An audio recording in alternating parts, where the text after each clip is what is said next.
Walked in the club, my phone and who I'm looking for is staring in my face. Sweaty, erratic and far from her best were just some of the reviews for Whitney Houston's comeback shows in Birmingham and Sheffield.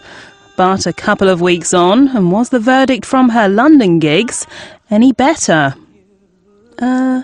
Sadly not.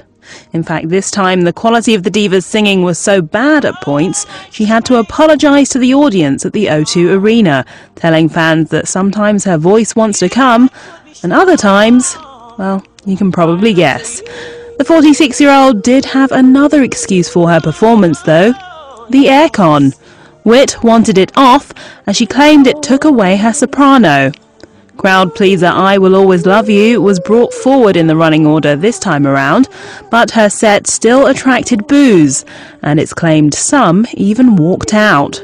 But we can't be too hard on the music legend.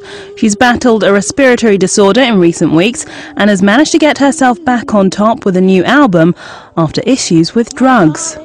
This is her first tour of the UK for a decade, and while critics insist Houston still has a problem, someone is excited to see her.